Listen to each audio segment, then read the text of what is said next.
आभूषण कहानी मुंशी प्रेमचंद। आभूषणों की निंदा करना हमारा उद्देश्य नहीं है। हम असहयोग का उत्पीड़न सह सकते हैं पर ललनाओं के निर्दय घातक वाग्बानों को नहीं ओढ़ सकते। तो भी इतना अवश्य कहेंगे कि इस तृष्णा की पूर्ति के लिए जितना त्याग किया जाता है उसका सदुपयोग करने से महान पद प्राप्त हो सकता है। यद्यपि हमने किसी रूपहीना महिला को आभूषणों की सजावट से रूपवती होते नहीं देखा, तथापि हम ये भी मान लेते हैं कि रूप के लिए आभूषणों की उतनी ही जरूरत है जितनी घर के लिए दीपक की। किंतु शारीरिक शोभा के लिए हम तन को कितना मलिन, चित्त को कितना अशांत और आत्मा को कितना कलुषित बना लेते हैं, इसका हमें कदाचित ज्ञान ही नहीं होता।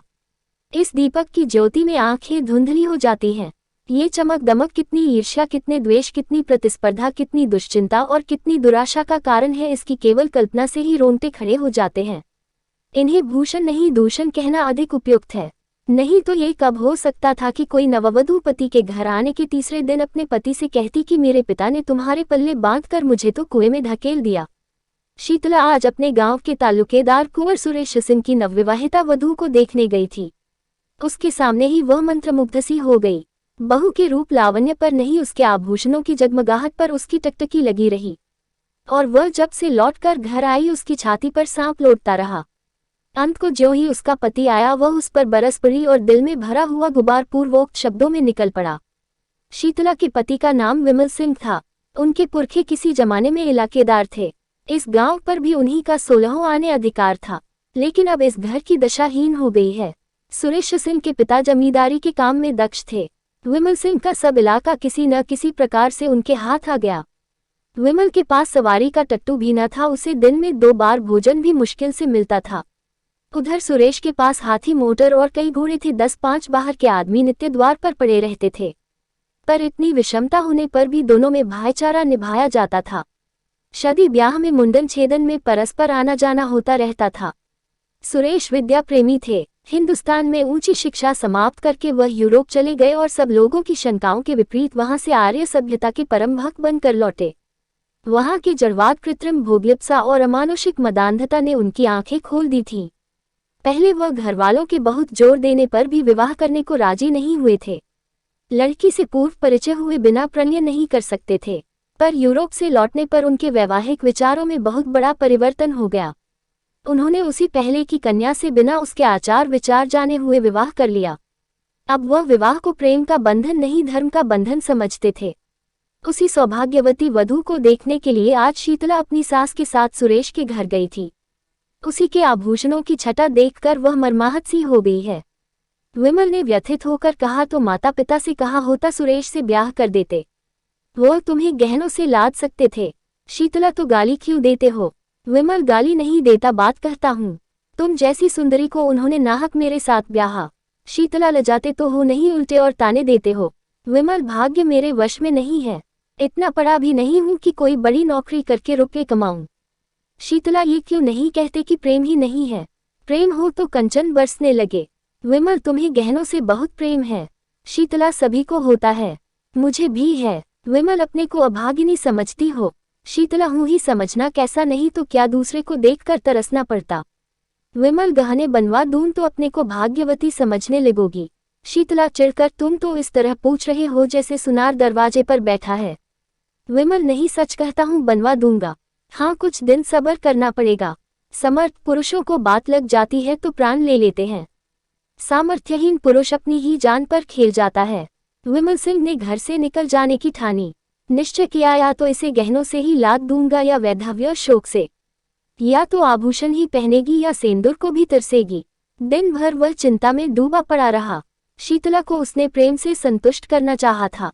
आज अनुभव हुआ कि नारी का हृदय प्रेम पाश से नहीं बंधता, कंचन के पाश ही से बंध सकता है। पहर रात जाते जाते वह घर से चल खड़ा हुआ। पीछे फिरकर कभी न देखा। ज्ञान से जागे हुए विराग में चाहे मोह का संस्कार हो, पर नैराश्य से जागा हुआ विराग अचल होता है। प्रकाश में इधर की वस्तुओं को देखकर मन विचलित हो सकता है, पर अंधकार में किसका साहस है जो लीक से जौ भर हट सके। विमल के पास विद्या न थी, कला कौशल भी न था। उसे केवल अपने कठिन परिश्रम और कठिन आत्मत्याग ही का आधार था। वह पहले कलकत्ते गया। वहां कुछ दिन तक एक सेठ की अगवानी करता रहा। वहां जो सुन पाया कि रंगून में मजदूरी अच्छी मिलती है तो वह रंगून जा पहुंचा और बंदर पर माल चढ़ाने उतारने का काम करने लगा। कुछ तो कठिन श्रम, कुछ खाने पीने के असंयम और कुछ जलवायु की खराबी के कारण वह बीमार हो गया। शरीर दुर्बल हो गया, मुख की कांति जाती रही, फिर भी उससे ज्यादा मेहनती मजदूर बंदर पर दूसरा न था। और मजदूर थे, पर यह मजदूर तपस्वी था। मन में जो कुछ ठान लिया था उसे पूरा करना उसके जीवन का एकमात्र उद्देश्य था। उसने घर को अपना कोई समाचार न भेजा। अपने मन से तर्क किया, घर में मेरा कौन हेतु है, गहनों के सामने मुझे कौन पूछता है। उसकी बुद्धि यह रहस्य समझने में असमर्थ थी कि आभूषणों की लालसा रहने पर भी प्रणय का पालन किया जा सकता है। और मजदूर प्रातःकाल सेरो मिठाई खाकर जलपान करते थे। दिन भर दम भर पर गांजे, चरस और तमाकू के दम लगाते थे। अवकाश पाते तो बाजार की सैर करते थे। कितनों ही को शराब का भी शौक था। पैसों के बदले रुपए कमाते थे तो पैसों की जगह रुपए खर्च भी कर डालते थे। किसी की देह पर साबुत कपड़े न थे, पर विमल उन गिनती के 2-4 मजदूरों में था जो संयम से रहते थे, जिनके जीवन का उद्देश्य खा पी कर मर जाने के सिवा कुछ और भी था। थोड़े ही दिनों में उसके पास थोड़ी सी संपत्ति हो गई। धन के साथ और मजदूरों पर दबाव भी बढ़ने लगा। ये प्रायः सभी जानते थे कि विमल जाति का कुलीन ठाकुर है। सब ठाकुर ही कहकर उसे पुकारते थे। संयम और आचार सम्मान सिद्धि के मंत्र हैं। विमल मजदूरों का नेता और महाजन हो गया। विमल को रंगून में काम करते हुए 3 वर्ष हो चुके थे। संध्या हो गई थी। वह कई मजदूरों के साथ समुद्र के किनारे बैठा बातें कर रहा था। एक मजदूर ने कहा, यहाँ की सभी स्त्रियां निठुर होती हैं। बेचारा झींगुर 10 बरस से उसी बर्मी स्त्री के साथ रहता था। कोई अपनी ब्याही जोरू से भी इतना प्रेम न करता होगा। उस पर इतना विश्वास करता था कि जो कुछ कमाता सो उसके हाथ में रख देता था। 3 लड़के थे। अभी कल तक दोनों साथ साथ खा कर लेते थे। न कोई लड़ाई, न बात, न चीत। रात को औरत न जाने कहाँ चली गई, लड़कों को छोड़ गई। बेचारा झींगुर रो रहा है। सबसे बड़ी मुश्किल तो छोटे बच्चे की है। अभी कुल 6 महीने का है। कैसे जिएगा भगवान ही जाने। विमल सिंह ने गंभीर भाव से कहा, गहने बनवाता था कि नहीं? मजदूर रुपए पैसे तो औरत ही के हाथ में थे। गहने बनवाती उसका हाथ कौन पकड़ता? दूसरे मजदूर ने कहा, गहनों से तो लदी हुई थी, जिधर से निकल जाती थी छम छम की आवाज से कान भर जाते थे। विमल जब गहने बनवाने पर भी निठुराई की तो यही कहना पड़ेगा कि यह जाति ही बेवफा होती है। इतने में एक आदमी आकर विमल सिंह से बोला, चौधरी, अभी मुझे एक सिपाही मिला था। वह तुम्हारा नाम, गांव और बाप का नाम पूछ रहा था। कोई बाबू सुरेश सिंह हैं? विमल ने सशंक होकर कहा, हाँ हैं तो। मेरे गांव के इलाकेदार और बिरादरी के भाई हैं। आदमी, उन्होंने थाने में कोई नोटिस छपवाया है कि जो विमल सिंह का पता लगावेगा उसे 1000 रुपये का इनाम मिलेगा। विमल, तो तुमने सिपाही को सब ठीक ठीक बता दिया। आदमी, चौधरी, मैं कोई गंवार हूँ क्या? समझ गया कुछ दाल में काला है, नहीं तो कोई इतने रुपए क्यों खर्च करता। मैंने कह दिया कि उनका नाम विमल सिंह नहीं जसोदा पांडे है। बाप का नाम सुक्खू बताया और घर जिला झांसी में। पूछने लगा, यहाँ कितने दिन से रहता है? मैंने कहा, कोई 10 साल से। तब कुछ सोचकर चला गया। सुरेश बाबू से तुमसे कोई अदावत है क्या चौधरी? विमल, अदावत तो नहीं थी, मगर कौन जाने उनकी नीयत बिगड़ गई हो। मुझ पर कोई अपराध लगा कर मेरी जगह जमीन पर हाथ बढ़ाना चाहते हो। तुमने बड़ा अच्छा किया कि सिपाही को उलझाएं बताए। आदमी मुझसे कहता था कि ठीक ठीक बता दो तो 50 रू तुम्हें भी दिला दूं। मैंने सोचा आप तो 1000 की गठरी मारेगा और मुझे 50 रू दिलाने को कहता है। फटकार बता दी। एक मजदूर, मगर जो 200 रू देने को कहता तो तुम सब ठीक ठीक नाम ठिकाना बता देते। क्यों धक तेरे लालची की?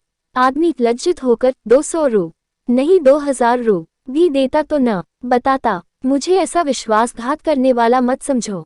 जब जी चाहे परख लो।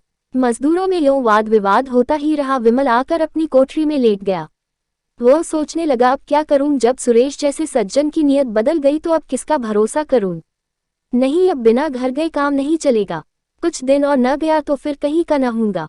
2 साल और रह जाता तो पास में पूरे 5000 रू हो जाते। शीतला की इच्छा कुछ पूरी हो जाती। अभी तो सब मिलाकर 3000 रू ही होंगे। इतने में उसकी अभिलाषा न पूरी होगी। खैर, अभी चलूं, 6 महीने में फिर लौट आऊंगा। अपनी जायदाद तो बच जाएगी। नहीं, 6 महीने तक रहने का क्या है? जाने आने का 1 महीना लग जाएगा। घर में 15 दिन से ज्यादा न रहूंगा। वहां कौन पूछता है आऊं या रहूं, मरूं या जीऊं, वहां तो गहनों से प्रेम है। इस तरह मन में निश्चय करके वह दूसरे दिन रंगून से चल पड़ा। संसार कहता है कि गुण के सामने रूप की कोई हस्ती नहीं। हमारे नीतिशास्त्र के आचार्यों का भी यही कथन है, पर वास्तव में ये कितना ब्रह्मूलिक है। कुंवर सुरेश सिंह की नववधू मंगला कुमारी गृह कार्य में निपुण, पति के इशारे पर प्राण देने वाली, अत्यंत विचारशीला, मधुरभाषिणी और धर्म भीरू स्त्री थी, पर सौंदर्य विहीन होने के कारण पति की आंखों में कांटे के समान खटकती थी। सुरेश सिंह बात बात पर उस पर झुंझलाते, पर घड़ी भर में पश्चाताप के वशीभूत होकर उससे क्षमा मांगते, किंतु दूसरे ही दिन वही कुत्सित व्यापार शुरू हो जाता। विपत्ति यह थी कि उनके आचरण अन्य रईसों की भांति भ्रष्ट न थे। वह दाम्पत्य जीवन ही में आनंद, सुख, शांति, विश्वास, प्रायः सभी एक और पारमार्थिक उद्देश्य पूरा करना चाहते थे, और दाम्पत्य सुख से वंचित होकर उन्हें अपना समस्त जीवन नीरस, स्वादहीन और कुंठित जान पड़ता था। फल ये हुआ कि मंगला को अपने ऊपर विश्वास न रहा। वह अपने मन से कोई काम करते हुए डरती कि स्वामी नाराज होंगे। स्वामी को खुश रखने के लिए अपनी भूलों को छिपाती, बहाने करती, झूठ बोलती। नौकरों को अपराध लगाकर आत्मरक्षा करना चाहती। पति को प्रसन्न रखने के लिए उसने अपने गुणों की, अपनी आत्मा की अवहेलना की, पर उठने के बदले वह पति की नजरों से गिरती ही गई। नित्य नए श्रृंगार करती, पर लक्ष्य से दूर होती जाती थी। पति की एक मधुर मुस्कान के लिए, उनके अधरों के एक मीठे शब्द के लिए उसका प्यासा हृदय तड़प तड़प कर रह जाता था। लावण्य विहीन स्त्री वह भिक्षुक नहीं है जो चंगुल भर आटे से संतुष्ट हो जाए। वह भी पति का संपूर्ण अखंड प्रेम चाहती है, और कदाचित सुंदरियों से अधिक, क्योंकि वह इसके लिए असाधारण प्रयत्न और अनुष्ठान करती है। मंगला इस प्रयत्न में निष्फल होकर और भी संतप्त होती थी। धीरे धीरे पति पर से उसकी श्रद्धा उठने लगी। उसने तर्क किया कि ऐसे क्रूर, हृदय शून्य, कल्पनाहीन मनुष्य से मैं भी उसी का सा व्यवहार करूंगी। जो पुरुष रूप का भक्त है वह प्रेम भक्ति के योग्य नहीं। इस प्रत्याघात ने समस्या और भी जटिल कर दी। मगर मंगला की केवल अपनी रूपहीनता ही का रोना न था। शीतला का अनुपम रूप लालित्य भी उसकी कामनाओं का बाधक था, बल्कि यह उसकी आशालताओं पर पड़ने वाला तुषार था। मंगला सुंदरी न सही, पर पति पर जान देती थी। जो अपने को चाहे उससे हम विमुख नहीं हो सकते। प्रेम की शक्ति अपार है, पर शीतला की मूर्ति सुरेश के हृदय द्वार पर बैठी हुई मंगला को अंदर न जाने देती थी, चाहे वह कितना ही वेश बदल कर आवे। सुरेश इस मूर्ति को हटाने की चेष्टा करते थे, उसे बलात् निकाल देना चाहते थे, किंतु सौंदर्य का आधिपत्य धन के आधिपत्य से कम दुर्निवार नहीं होता। जिस दिन शीतला इस घर में मंगला का मुख देखने आई थी, उसी दिन सुरेश की आंखों ने उसकी मनोहर छवि की एक झलक देख ली थी। वह एक झलक मानो एक क्षणिक क्रिया थी, जिसने एक ही धावे में समस्त हृदय राज्य को जीत लिया, उस पर अपना आधिपत्य जमा लिया। सुरेश एकांत में बैठे हुए शीतला के चित्र को मंगला से मिलाते, ये निश्चय करने के लिए कि उनमें क्या अंतर है, एक क्यों मन को खींचती है, दूसरी क्यों उसे हटाती है, पर उसके मन का ये खिंचाव केवल एक चित्रकार या कवि का रसास्वादन मात्र था। वह पवित्र और वासनाओं से रहित था। वह मूर्ति केवल उसके मनोरंजन की सामग्री मात्र थी। यह अपने मन को बहुत समझाते संकल्प करते कि अब मंगला को प्रसन्न रखूंगा। यदि वह सुंदर नहीं है तो उसका क्या दोष, पर उनका ये सब प्रयास मंगला के सम्मुख जाते ही विफल हो जाता था। वह बड़ी सूक्ष्म दृष्टि से मंगला के मन के बदलते हुए भावों को देखते थे, पर एक पक्षाघात पीड़ित मनुष्य की भांति। घी के घड़े को लुढ़कते देखकर भी रोकने का कोई उपाय न कर सकते थे। परिणाम क्या होगा ये सोचने का उन्हें साहस ही न होता था। पर जब मंगला ने अंत को बात बात में उनकी तीव्र आलोचना करना शुरू कर दिया, वह उनसे उच्छृंखलता का व्यवहार करने लगी, तो उसके प्रति उनका वह उतना सौहार्द भी विलुप्त हो गया। घर में आना जाना छोड़ दिया। एक दिन संध्या के समय बड़ी गर्मी थी। पंखा झलने से आग और भी दहकती थी। कोई सैर करने बगीचों में भी न जाता था। पसीने की भांति शरीर से सारी स्फूर्ति बह गई थी। जो जहां था वही मुर्दा सा पड़ा था। आग से सिके हुए मृदंग की भांति लोगों के स्वर कर्कश हो गए थे। साधारण बातचीत में भी लोग उत्तेजित हो जाते थे, जैसे साधारण संघर्षण से वन के वृक्ष जल उठते हैं। सुरेश सिंह कभी 4 कदम टहलते थे, फिर हाँफ कर बैठ जाते थे। नौकरों पर झुंझला रहे थे कि जल्द जल्द छिड़काव क्यों नहीं करते। सहसा उन्हें अंदर से गाने की आवाज सुनाई दी। चौंके, फिर क्रोध आया। मधुर गान कानों को अप्रिय जान पड़ा। यह क्या बेवक्त की शहनाई है। यहाँ गर्मी के मारे दम निकल रहा है और इन सबको गाने की सूझी है। मंगला ने बुलाया होगा और क्या। लोग नाहक कहते हैं कि स्त्रियों का जीवन का आधार प्रेम है। उनके जीवन का आधार वही भोजन, निद्रा, राग, रंग, आमोद प्रमोद है जो समस्त प्राणियों का है। घंटे भर तो सुन चुका। ये गीत कभी बंद भी होगा या नहीं। सब व्यर्थ में गला फाड़ फाड़ कर चिल्ला रही हैं। अंत को न रहा गया। जनान खाने में आकर बोले, ये तुम लोगों ने क्या कांव कांव मचा रखी है। ये गाने बजाने का कौन सा समय है। बाहर बैठना मुश्किल हो गया। सन्नाटा छा गया, जैसे शोरगुल मचाने वाले बालकों में मास्टर पहुंच जाए। सभी ने सिर झुका लिए और सिमट गईं। मंगला तुरंत उठकर सामने वाले कमरे में चली गई। पति को बुलाया और आहिस्ते से बोली, क्यों इतना बिगड़ रहे हो? मैं इस वक्त गाना नहीं सुनना चाहता। तुम्हें सुनाता ही कौन है? क्या मेरे कानों पर भी तुम्हारा अधिकार है? फजूल की बमचक, तुमसे मतलब। मैं अपने घर में यह कोलाहल न मचने दूंगा। तो मेरा घर कहीं और है। सुरेश सिंह इसका उत्तर न देकर बोले, इन सब से कह दो फिर किसी वक्त आए। मंगला, इसलिए कि तुम्हें इनका आना अच्छा नहीं लगता?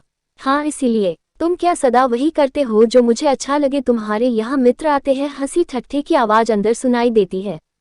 मैं कभी नहीं कहती कि इन लोगों का आना बंद कर दो। तुम मेरे कामों में दस्तंदाजी क्यों करते हो? सुरेश ने तेज होकर कहा, इसलिए कि मैं घर का स्वामी हूँ। मंगला, तुम बाहर के स्वामी हो, यहाँ मेरा अधिकार है। सुरेश, क्यों व्यर्थ की बकबक करती हो? मुझे चिढ़ाने से क्या मिलेगा? मंगला जरा देर चुपचाप खड़ी रही। वह पति के मनोगत भावों की मीमांसा कर रही थी।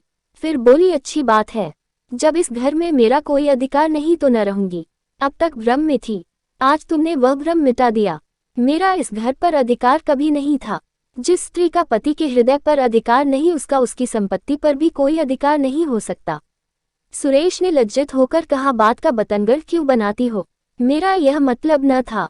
कुछ का कुछ समझ गई। मंगला, मन की बात आदमी के मुंह से अनायास ही निकल जाती है। सावधान होकर हम अपने भावों को छिपा लेते हैं। सुरेश को अपनी असज्जनता पर दैख तो हुआ, पर इस भय से कि मैं इसे जितना ही मनाऊंगा उतना ही यह और जली कटी सुनाएगी, उसे वहीं छोड़कर बाहर चले आए। प्रातःकाल ठंडी हवा चल रही थी। सुरेश खुमारी में पड़े हुए स्वप्न देख रहे थे कि मंगला सामने से चली जा रही है। चौंक पड़े, देखा द्वार पर सचमुच मंगला खड़ी है। घर की नौकरानियां आंचल से आंखें पोंछ रही हैं। कई नौकर आसपास खड़े हैं। सभी की आंखें सजल और मुख उदास हैं, मानो बहू विदा हो रही है।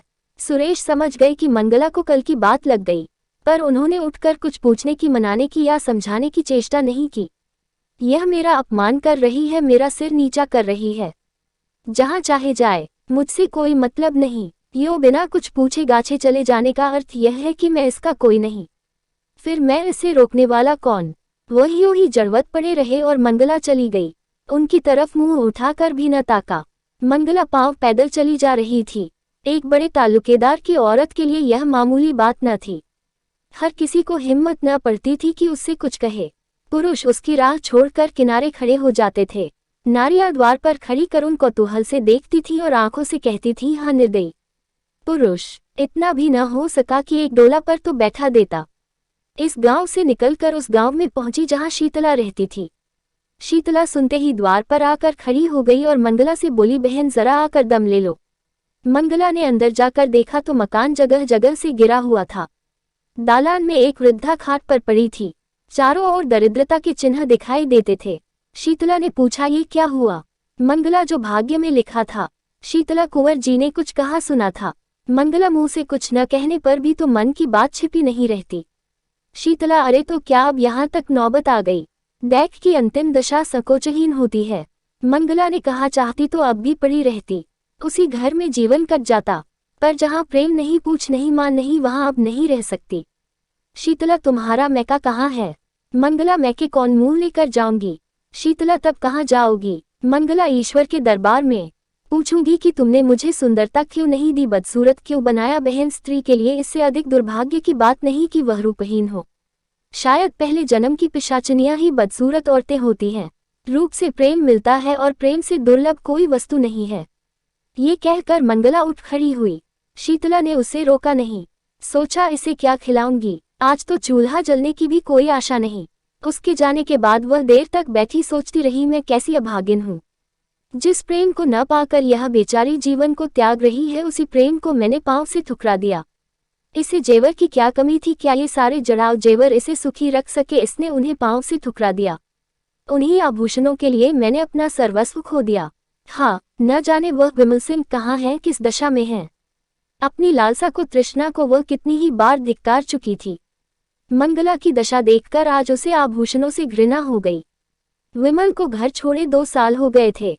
शीतला को अब उनके बारे में भांति भांति की शंकाएं होने लगी थीं। आठों पहर उसके चित्त में ग्लानि और क्षोभ की आग सुलगा करती थी। देहात के छोटे मोटे जमींदारों का काम डांक डपट छीन झपटी से चला करता है। विमल की खेती बेगार में होती थी। उसके जाने के बाद सारे खेत पड़ती रह गए, कोई जोतने वाला न मिला। इस ख्याल से साझे पर भी किसी ने न जोता कि बीच में कहीं विमल सिंह आ गए तो साझेदार को अंगूठा दिखा देंगे। असामियों ने लगान न दिया। शीतला ने महाजन से रुपये उधार लेकर काम चलाया। दूसरे वर्ष भी यही कैफियत रही। अब की महाजन ने रुपये नहीं दिए। शीतला के गहनों के सिर गई। दूसरा साल समाप्त होते होते घर की सब ली पूंजी निकल गई। फाके होने लगे। बूढ़ी सास, छोटा देवर, नंद और आप 4 प्राणियों का खर्च था। नाथित भी आते ही रहते थे। उस पर यह और मुसीबत हुई कि मैके में एक फौजदारी हो गई। पिता और बड़े भाई उसमें फंस गए। 2 छोटे भाई, 1 बहन और माता, 4 प्राणी और सर पर आ डटे। गाड़ी पहले मुश्किल से चलती थी, जब जमीन में धंस गई। प्रातःकाल से कलह आरंभ हो जाता। समदिन से साले बहनोई से गुथ जाते। कभी तो अन्न के अभाव से भोजन ही न बनता, कभी भोजन बनने पर भी गाली गलौज के कारण खाने की नौबत न आती। लड़के दूसरों के खेतों में जाकर गन्ने और मटर खाते, बुढ़िया दूसरों के घर जाकर अपना दुखड़ा रोती और ठकुर सोहाती करती। पुरुष की अनुपस्थिति में स्त्री के मैकेवालों का प्राधान्य हो जाता है। इस संग्राम में प्रायः विजय पताका मैकेवालों ही के हाथ में रहती है। किसी भांति घर अनाज आ जाता तो उसे पीसे कौन। शीतला की माँ कहती, 4 दिन के लिए आई हूँ तो क्या चक्की चलाऊं। सास कहती, खाने की बेर तो बिल्ली की तरह लपकेंगी, पीसते क्यों जान निकलती है। विवश होकर शीतला को अकेले पीसना पड़ता।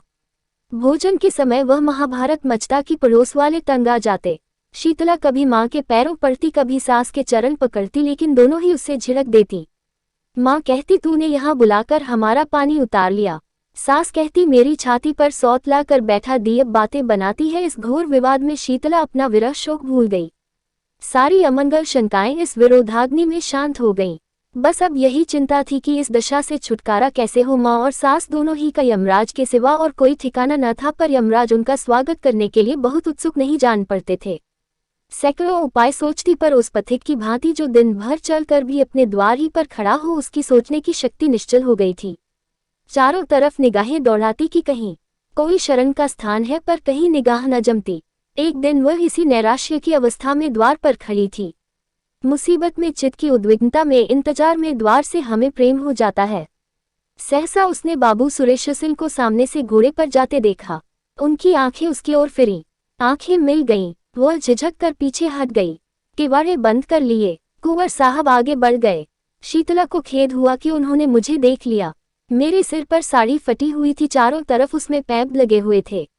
वह अपने मन में न जाने क्या कहते होंगे। कुंवर साहब को गांव वालों से विमल सिंह के परिवार के कष्टों की खबर मिली थी। वह गुप्त रूप से उनकी कुछ सहायता करना चाहते थे, पर शीतला को देखते ही संकोच ने उन्हें ऐसा दबाया कि द्वार पर एक क्षण भी न रुक सके। मंगला के गृह त्याग के 3 महीने पीछे आज वह पहली बार घर से निकले थे। मारे शर्म के बाहर बैठना छोड़ दिया था। इसमें संदेह नहीं कि कुंवर साहब मन में शीतला के रूप रस का आस्वादन करते थे। मंगला के जाने के बाद उनके हृदय में एक विचित्र दुष्कामना जाग उठी। क्या किसी उपाय से ये सुंदरी मेरी नहीं हो सकती? विमल का मुद्दत से पता नहीं। बहुत संभव है कि वह अब संसार में न हो, किंतु वह इस दुष्कल्पना को विचार से दबाते रहते थे। शीतला की विपत्ति की कथा सुनकर भी वह उसकी सहायता करते हुए डरते थे। कौन जाने वासना यही वेश धरकर मेरे विचार और विवेक पर कुठाराघात करना चाहती हो। अंत को लालसा की कपट लीला उन्हें भुलावा दे ही गई। वह शीतला के घर उसका हालचाल पूछने गए। मन में तर्क किया, ये कितना घोर अन्याय है कि एक अबला ऐसे संकट में हो और मैं उसकी बात भी न पूछूं। पर वहां से लौटे तो बुद्धि और विवेक की रस्सियां टूट गई थी और नौकमोह वासना के अपार सागर में डुबकियां खा रही थी। आह, यह मनोहर छवि, यह अनुपम सौंदर्य! एक क्षण में उन्मत्तों की भांति बकने लगे। ये प्राण और यह शरीर तेरी भेंट करता हूँ। संसार हंसेगा, हंसे, महापाप है हो, कोई चिंता नहीं। इस स्वर्गीय आनंद से मैं अपने को वंचित नहीं कर सकता, वह मुझसे भाग नहीं सकती। इस हृदय को छाती से निकालकर उसके पैरों पर रख दूंगा। विमल मर गया, नहीं मरा तो अब मरेगा। पाप क्या है पता नहीं। कमल कितना कोमल, कितना प्रफुल्ल, कितना ललित है क्या उसके अधरों। अकस्मात वह ठिठक गए, जैसे कोई भूली हुई बात याद आ जाए। मनुष्य में बुद्धि के अंतर्गत एक अज्ञात बुद्धि होती है। जैसे रणक्षेत्र में हिम्मत हार कर भागने वाले सैनिकों को किसी गुप्त स्थान से आने वाली कुमक सभा लेती है, वैसे ही इस अज्ञात बुद्धि ने सुरेश को सचेत कर दिया। वो संभल गए। ग्लानि से उनकी आंखें भर आईं। वो कई मिनट तक किसी दंडित कैदी की भांति क्षुब्ध खड़े सोचते रहे। फिर विजय ध्वनि से कह उठे, कितना सरल है। इस विकार के हाथी को सिंग से नहीं चिनुटी से मारूंगा। शीतला को एक बार बहन कह देने से ही यह सब विकार शांत हो जाएगा। शीतला, बहन, मैं तेरा भाई हूँ। उसी क्षण उन्होंने शीतला को पत्र लिखा, बहन तुमने इतने कष्ट झेले पर मुझे खबर तक न दी। मैं कोई गैर न था, मुझे इसका डैक है। खैर अब ईश्वर ने चाहा तो तुम्हें कष्ट न होगा। इस पत्र के साथ उन्होंने अनाज और रुपये भेजे। शीतला ने उत्तर दिया, भैया क्षमा करो, जब तक जीऊंगी तुम्हारा यश गाऊंगी। तुमने मेरी डूबती नाव पार लगा दी। कई महीने बीत गए। संध्या का समय था। शीतला अपनी मैना को चारा चुगा रही थी। उसे सुरेश नेपाल से उसी के वास्ते लाए थे। इतने में सुरेश आकर आंगन में बैठ गए। शीतला ने पूछा, कहाँ से आते हो भैया? सुरेश गया था जरा थाने, कुछ पता नहीं चला। रंगून में पहले कुछ पता मिला था, बात को मालूम हुआ कि वह कोई और आदमी है। क्या करूं, इनाम और बड़ा दून। शीतला तुम्हारे पास रुपये बड़े हैं फूंको, उनकी इच्छा होगी तो आप ही आवेंगे। सुरेश एक बात पूछूं, बताओगी किस बात पर तुमसे रूठे थे? शीतला, कुछ नहीं, मैंने यही कहा कि मुझे गहने बनवा दो। कहने लगे मेरे पास है क्या? मैंने कहा लजाकर, तो ब्याह क्यों किया? बस बातों ही बातों में तकरार हो गई। इतने में शीतला की सास आ गई। सुरेश ने शीतला की माँ और भाइयों को उनके घर पहुंचा दिया था, इसलिए यहाँ अब शांति थी। सास ने बहू की बात सुन ली थी। कर्कश स्वर से बोली, बेटा तुमसे क्या पर्दा है? यह महारानी देखने ही को गुलाब की फूल है, अंदर सब कांटे हैं। यह अपने बनाव सिंगार के आगे विमल की बात ही न पूछती थी। बेचारा इस पर जान देता था, पर इसका मुंह ही न सीधा होता था। प्रेम तो इसे छू नहीं गया। अंत को उसे देश से निकालकर इसने दम लिया। शीतला ने रुष्ट होकर कहा, क्या वही अनोखे धन कमाने घर से निकले हैं? देश विदेश जाना मर्दों का काम ही है। सुरेश, यूरोप में तो धनभोग के सिवा स्त्री पुरुष में कोई संबंध ही नहीं होता। बहन ने यूरोप में जन्म लिया होता तो हीरे जवाहर से जगमगाती होती। शीतला, अब तुम ईश्वर से यही कहना कि सुंदरता देते हो तो यूरोप में जन्म दो। शीतला ने व्यथित होकर कहा, जिनके भाग्य में लिखा है वे यही सोने से लदी हुई हैं। मेरी भांति सभी के कर्म थोड़े ही फूट गए हैं। सुरेश सिंह को ऐसा जान पड़ा कि शीतला की मुखकांति मलिन हो गई है। पतिवियोग में भी गहनों के लिए इतनी लालायत है। बोले, अच्छा मैं तुम्हें गहने बनवा दूंगा। ये वाक्य कुछ अपमान सूचक स्वर में कहा गया था, पर शीतला की आंखें आनंद से सजल हो आई, कंठ गदगद हो गया। उसके हृदय नेत्रों के सामने मंगला के रत्न जटित आभूषणों का चित्र खींच गया। उसने कृतज्ञतापूर्ण दृष्टि से सुरेश को देखा।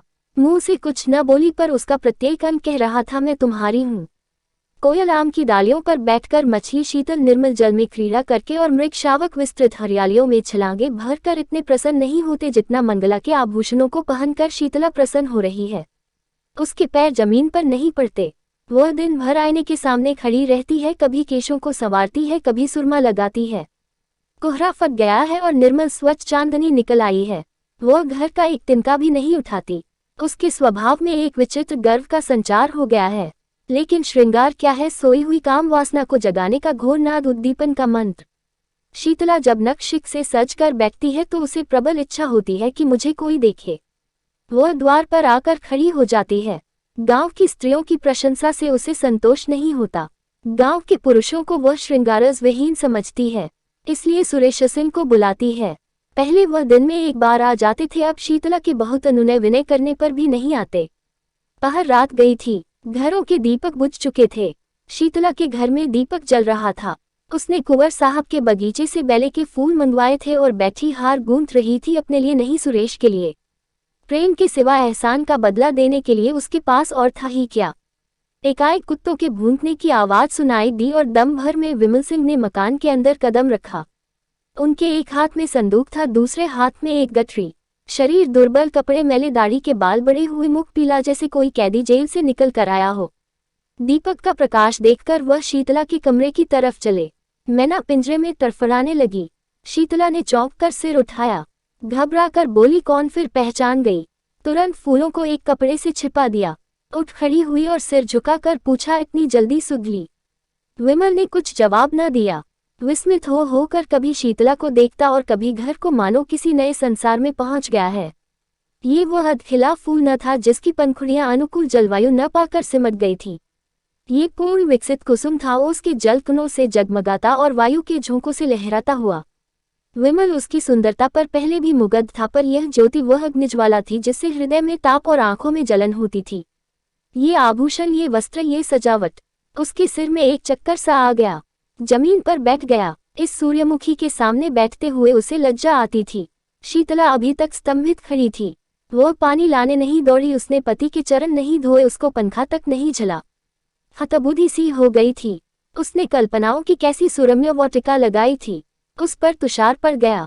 वास्तव में इस मलिनवदन अर्धनग्न पुरुष से उसे घृणा हो रही थी। ये घर का जमींदार विमल न था, वो मजदूर हो गया था। मोटा काम मुखाकृति पर असर डाले बिना नहीं रहता। मजदूर सुंदर वस्त्रों में भी मजदूर ही रहता है। सहसा विमल की माँ चौंकी।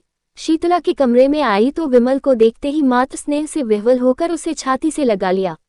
विमल ने उसके चरणों पर सिर रखा। उसकी आंखों से आंसुओं की गरम गरम बूंदें निकल रही थीं। माँ पुलकित हो रही थी, मुख से बात न निकलती थी। एक क्षण में विमल ने कहा, अम्मा। तंत ध्वनि ने उसका आशय प्रकट कर दिया। माँ ने प्रश्न समझकर कहा, नहीं बेटा, ये बात नहीं है। विमल, ये देखता क्या हूँ? माँ, स्वभाव ही ऐसा है तो कोई क्या करे। विमल, सुरेश ने मेरा हुलिया क्यों लिखाया था? माँ, तुम्हारी खोज लेने के लिए। उन्होंने दया न की होती तो आज घर में किसी को जीता न पाते। विमल, बहुत अच्छा होता। शीतला ने ताने से कहा, अपनी ओर से तुमने सबको मार ही डाला था। फूलों की सेज नहीं बिछा गए थे। विमल, अब तो फूलों की सेज ही बिछी हुई देखता हूँ। शीतला, तुम किसी के भाग्य के विधाता हो। विमल सिंह उठकर क्रोध से कांपता हुआ बोला, अम्मा, मुझे यहाँ से ले चलो। मैं इस पिशाचिनी का मुंह नहीं देखना चाहता। मेरी आंखों में खून उतरता चला आता है। मैंने इस कुल कलंकिनी के लिए 3 साल तक जो कठिन तपस्या की है उससे ईश्वर मिल जाता, पर इसे न पा सका। ये कहकर वह कमरे से निकल आया और माँ के कमरे में लेट रहा। माँ ने तुरंत उसका मुंह और हाथ पैर धुलाए। वह चूल्हा जलाकर पूरियां पकाने लगी। साथ साथ घर की विपत्ति कथा भी कहती जाती थी। विमल के हृदय में सुरेश के प्रति जो विरोधाग्नि प्रज्वलित हो रही थी वह शांत हो गई, लेकिन हृदय दाह ने रक्तदाह का रूप धारण किया। जोर का बुखार चढ़ आया। लंबी यात्रा की थकान और कष्ट तो था ही, बरसों के कठिन श्रम और तप के बाद यह मानसिक संताप और भी दुस्सह हो गया। सारी रात वह अचेत पड़ा रहा। माँ बैठी पंखा झलती और रोती थी। दूसरे दिन भी वह बेहोश पड़ा रहा। शीतला उसके पास एक क्षण के लिए भी न आई। इन्होंने मुझे कौन से सोने के कौर खिला दिए हैं जो इनकी धौन सहूं, यहाँ तो जैसे कंता घर रहे वैसे रहे विदेश। किसी की फूटी कौड़ी नहीं जानती। बहुत ताव दिखाकर तो गए थे, क्या लाद लाए। संध्या के समय सुरेश को खबर मिली, तुरंत दौड़े हुए आए। आज 2 महीने के बाद उन्होंने उस घर में कदम रखा। विमल ने आंखें खोली, पहचान गया। आंखों से आंसू बहने लगे। सुरेश के मुखारविंद पर दया की ज्योति झलक रही थी। विमल ने उसके बारे में जो अनुचित संदेह किया था उसके लिए वह अपने को धिक्कार रहा था। शीतला ने ज्यों ही सुना कि सुरेश सिंह आए हैं, तुरंत शीशे के सामने गई। केश छिटका लिए और विपत की मूर्ति बनी हुई विमल के कमरे में आई। कहाँ तो विमल की आंखें बंद थी, मूर्छित सा पड़ा था, कहाँ शीतला के आते ही आंखें खुल गईं। अग्नि में नेत्रों से उसकी ओर देखकर बोला, अभी आई है, आज के तीसरे दिन आना। कुंवर साहब से उस दिन फिर भेंट हो जाएगी। शीतला उल्टे पांव चली गई। सुरेश पर घड़ों पानी पड़ गया। मन में सोचा, कितना रूप लावण्य है पर कितना विषाक्त। हृदय की जगह केवल श्रृंगार लालसा। आतंक बढ़ता गया। सुरेश ने डॉक्टर बुलवाए पर मृत्युदेव ने किसी की न मानी। उनका हृदय पाषाण है, किसी भांति नहीं पसीजता। कोई अपना हृदय निकाल कर रख दे, आंसुओं की नदी बहा दे, पर उन्हें दया नहीं आती। बसे हुए घर को उजाड़ना, लहराती हुई खेती को सुखाना उनका काम है। और उनकी निर्दयता कितनी विनोदमय है। ये नित्य नए रूप बदलते रहते हैं। कभी दामिनी बन जाते हैं तो कभी पुण्यमाला, कभी सिंह बन जाते हैं तो कभी सियार, कभी अग्नि के रूप में दिखाई देते हैं तो कभी जल के रूप में। तीसरे दिन पिछली रात को विमल की मानसिक पीड़ा और हृदय ताप का अंत हो गया। चोर दिन को कभी चोरी नहीं करता। यम के दूत प्रायः रात ही को सबकी नजर बचाकर आते हैं और प्राण रत्न को चुरा ले जाते हैं। आकाश के फूल मुरझाए हुए थे, वृक्ष समूह स्थिर थे पर शोक में मग्न सिर झुकाए हुए। रात शोक का बाह्य रूप है, रात मृत्यु का क्रीड़ा क्षेत्र है। उसी समय विमल के घर से आर्तनाद सुनाई दिया, वह नाद जिसे सुनने के लिए मृत्युदेव विकल रहते हैं। शीतला चौंक पड़ी और घबराई हुई मरणशैया की ओर चली। उसने मृतदेह पर निगाह डाली और भयभीत होकर एक पग पीछे हट गई। उसे जान पड़ा विमल सिंह उसकी ओर अत्यंत तीव्र दृष्टि से देख रहे हैं। बुझे हुए दीपक में उसे भयंकर ज्योति दिखाई पड़ी। वह हमारे भाई के वहां ठहर न सकी। द्वार से निकल ही रही थी कि सुरेश सिंह से भेंट हो गई। कातर स्वर में बोली, मुझे यहाँ डर लगता है। उसने चाहा कि रोती हुई इनके पैरों पर गिर पड़ूं, पर वह अलग हट गए। जब किसी पथिक को चलते चलते ज्ञात होता है कि मैं रास्ता भूल गया हूं तो वह सीधे रास्ते पर आने के लिए बड़े वेग से चलता है। झुंझलाता है कि मैं इतना असावधान क्यों हो गया। सुरेश भी अब शांति मार्ग पर आने के लिए विकल हो गए। मंगला की स्नेहमयी सेवाएं याद आने लगी। हृदय में वास्तविक सौंदर्योपासना का भाव उदय हुआ। उसमें कितना प्रेम, कितना त्याग, कितनी क्षमा थी। उसकी अतुल पति भक्ति को याद करके कभी कभी वह तड़प जाते। आह, मैंने घोर अत्याचार किया, ऐसे उज्जवल रत्न का आदर न किया। मैं यूं ही जड़वत पड़ा रहा और मेरे सामने ही लक्ष्मी घर से निकल गई। मंगला ने चलते चलते शीतला से जो बातें कही वे उन्हें मालूम थी, पर उन बातों पर विश्वास न होता था। मंगला शांत प्रकृति की थी, वह इतनी उद्दंडता नहीं कर सकती। उसमें क्षमा थी, वह इतना विद्वेष नहीं कर सकती। उनका मन कहता था कि वह जीती है और कुशल से है। उसके मैकेवालों को कई पत्र लिखे, पर वहां व्यंग्य और कटुवाक्यों के सिवा और क्या रखा था। अंत को उन्होंने लिखा, अब उस रत्न की खोज में स्वयं जाता हूँ। या तो लेकर ही आऊंगा या कहीं मुंह में कालिख लगाकर डूब मरूंगा। इस पत्र का उत्तर आया, अच्छी बात है, जाए, पर यहाँ से होते हुए जाएगा। यहाँ से भी कोई आपके साथ चला जाएगा। सुरेश सिंह को इन शब्दों में आशा की झलक दिखाई दी। उसी दिन प्रस्थान कर दिया। किसी को साथ नहीं लिया। ससुराल में किसी ने उनका प्रेम में स्वागत नहीं किया। सभी के मुंह फूले हुए थे। ससुर जी ने तो उन्हें पति धर्म पर एक लंबा उपदेश दिया। रात को जब वह भोजन करके लेटे तो छोटी साली आकर बैठ गई और मुस्कुराकर बोली, जीजा जी, कोई सुंदरी अपने रूपहीन पुरुष को छोड़ दे, उसका अपमान करे तो आप उसे क्या कहेंगे? सुरेश गंभीर स्वर से कुटिला, साली, और ऐसे पुरुष को जो अपनी रूपहीन स्त्री को त्याग दे। सुरेश पशु, साली, और जो पुरुष विद्वान हो। सुरेश पिशाच, साली, हंसकर तो मैं भागती हूँ, मुझे आपसे डर लगता है। सुरेश पिशाचों का प्रायश्चित भी तो स्वीकार हो जाता है। साली, शर्त यह है कि प्रायश्चित सच्चा हो। सुरेश, ये तो वह अंतर्यामी ही जान सकते हैं। साली, सच्चा होगा तो उसका फल भी अवश्य मिलेगा, मगर दीदी को लेकर इधर ही से लौटिएगा। सुरेश की आशा नौक फिर डगमगाए, गिड़गिड़ा कर बोले, प्रभा, ईश्वर के लिए मुझ पर दया करो, मैं बहुत दुखी हूँ। साल भर से ऐसा कोई दिन नहीं गया कि मैं रोकर न सोया हूँ। प्रभा ने उठकर कहा, अपने किए का क्या इलाज, जाती हूँ, आराम कीजिए।